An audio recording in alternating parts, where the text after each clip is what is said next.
স্কুলের আমার খুব ক্লোজ একটা লোক ছিল, যে লোককে আমরা হারাইছি। এটা তো আপনি দেখেন, কেউ এক্সাম্পল ছিল, কেউ এক্সাম্পল নাই, এটা এত কষ্ট করার দরকার নেই। এটা হচ্ছে মদতদাতা, সেই ব্যক্তি মদত দিবে, তার বিরুদ্ধে অবশ্যই আমরা ভাষাকে আপনার একটা ব্যবস্থা নেব। সেই ক্ষেত্রে আপনারা সাংবাদিক যারা আছে, আপনারা আমাদেরকে সহযোগিতা করবেন। প্রশ্নটি কেন এখন হেরাল কোম্পানি থেকে শুরু করে আমাদের যারা স্টেপ করেছে, তারা তাদের তারা কেন এখনো বাইরে আছে? আপনাদের মাধ্যমে আমরা এই জিনিসটা জানতে চাচ্ছি। আমাদের ছাত্রদের সিবাল অন্য কোনো সিবাল দরকার নেই, ছাত্রদের সিবাল তাকে উদ্দেশ্য করতে হবে আওয়ামী লীগ হত্যা করেছে। এই ঘোষণা এখন আওয়ামী লীগ কাদের মদত চলছে এবং কাদের জন্য আওয়ামী লীগ এখন ওপেন ঘুরতেছে, এবং তাদেরকে একটা নির্দিষ্ট বর্তমান রাজনৈতিক দল তাদেরকে সরাসরি মদত দিচ্ছে। যে মদত নিয়ে কথা হচ্ছে, এই মদতটা যেন আপনারা দেখেন কেন তারা এখন তাদেরকে এই মেসেজটা দিচ্ছে। আপনাদের মাধ্যমে মাত্র এইটাই আমাদের আপনার মেসেজ। আর যদি কোনো প্রশ্ন থাকে আমরা এখানে যারা আছে ভাই প্রশ্ন আছে হলো যে ওকে ছাত্র দলের সভাপতি বলতে ইউনিয়ন কতটা ছিল এবার এই যে কমিটি হবে আগে সভাপতি ছিল এই কমিটি স্কুলে রাজাপুর সভাপতি ছিল, সাবেক সহসভাপতি, হ্যাঁ সহসভাপতি প্রেসিডেন্ট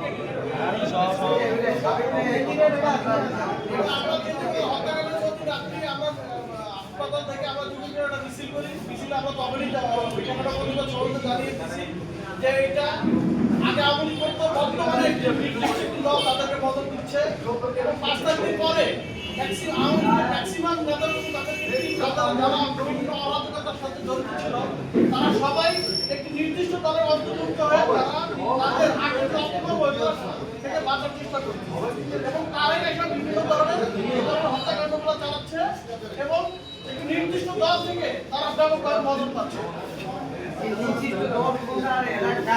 নির্দিষ্ট দল আমাদের বলাতে আছে, সেটা আপনারা বেশ ভালো করে জানেন, এবং আমাদের যে সিবালদের মা তাদের সংবাদ সম্মেলন তৃণমূলে করছে।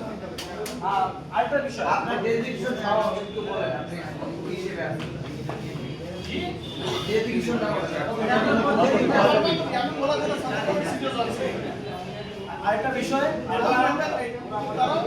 যেদিন সিবা হত্যা হয়েছে তখন আমরা সর্বপ্রথমে আমরা হাসপাতাল যাই, সেখানে আমরা পৌঁছে যাওয়ার আগেই হাসপাতালের কাছে সিবাদের আমরা বিবৃতি দিচ্ছে যে হত্যাকারীদের সাথে কারা জড়িত ছিল, এবং এগুলো কথা ছিল যে সিবাদের লাশ ওখান থেকে নিয়ে যাবে, এবং ওইখানে সারা মঠের সামনে আমাদের ছাত্রদলের আন্দোলনকর্মী ওই লাশ পাহারা দিচ্ছে, এবং সকালে আমরা মর্গে থেকে নিয়ে যাওয়া পর্যন্ত আমরা আতঙ্কে ছিলাম যে ওখান থেকে লাশ গুম হয়ে যায়।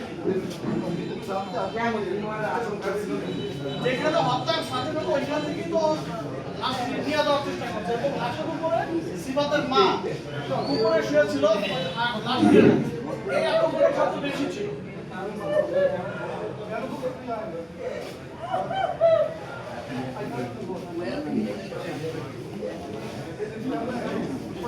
এলাকা রাজাপুর ইউনিয়নের একটা ঝামেলা হয়, ওই ঝামেলা মূলত প্রতিবাদ করে সিবাত, যেটা আমরা এলাকা থেকে জানি। সেই প্রতিবাদটা হচ্ছে যে আওয়ামী লীগ কিভাবে প্রকাশ্য ঘুরে, এটা নিয়ে প্রতিবাদ। তার কিছু পরে সে ঢাকার উদ্দেশ্যে রওনা দেওয়ার জন্য ওইখানে দুর্ঘটনা ঘটে। দুর্ঘটনা ঘটার পরে ওইখানে অনেক সিসিটিভি ফুটেজ ডিলিট করার চেষ্টা করতেছে, এবং হাসপাতালের সিসিটিভি ফুটেজ ডিলিট করার জন্য সমস্ত মহল থেকে চাপ প্রয়োগ আসছে। আমাদের কাছে খবর আসছে, এটা কতটুকু সত্য আপনারা যারা সাংবাদিক আছেন আপনারা জানবেন। আমরা এতটুকু জানি 24শে ডিসেম্বর আমার ভাই হত্যা হয়েছে। আজকে জানুয়ারি 2 তারিখ, আজকে 3 তারিখ, এখন অব্দি কোনো আপনারা সংবাদ মাধ্যম থেকে শুরু কেন এখন অব্দি কোনো চুপচাপ আছে? একটা কোনো সংবাদ মাধ্যমের মধ্যে আমরা কোনো যাচ্ছে পারছি না। আমরা তো করছি।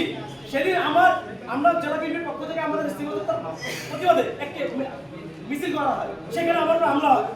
আমি সেখানে আহত হই, আমি হাসপাতাল ভর্তি ছিলাম, তারপরে আমি আমার ঢাকা যাই, ঢাকাতে আসি। কেন এই যদি তারা মদত না দেয়, কেন প্রতিনিয়ত প্রতি ইয়েতে আমাদের এইসব লেখা করবে? আমরা কেন বলবো তারা সেদিন তো তাদের সাথে আমাদের কোনো কনফ্লিক্ট ছিল না। আমরা হত্যাকারীর বিরুদ্ধে আমরা আন্দোলন করেছি। যদি কেউ একটা সরাসরি কোনো ধরনের তাদের সাথে আমাদের সাথে কনফ্লিক্ট না হয়ে থাকে, কিসের ভিত্তিতে তাদের সাথে হামলা করবো? আপনার সাথে আপনারা উপস্থিত ছিলেন, সেদিন আমাদের প্রশাসনের লোক প্রশাসনের লোক গুলিও করেছে। পুলিশ ওই পাশে কেন যায়?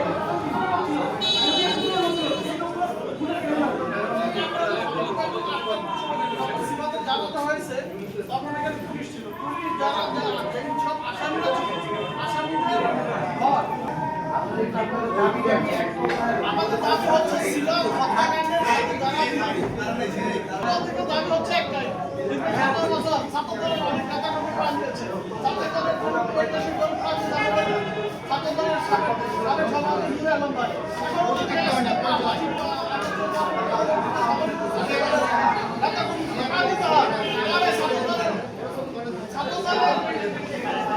ভবিষ্যৎটা কি?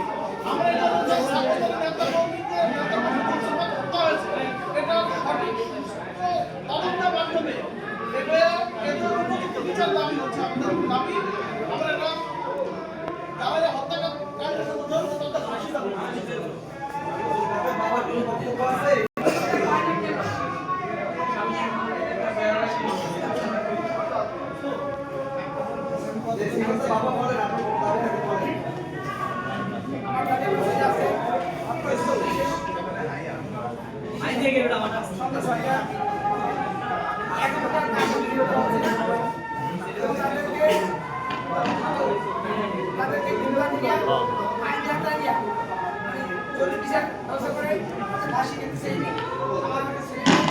করছি।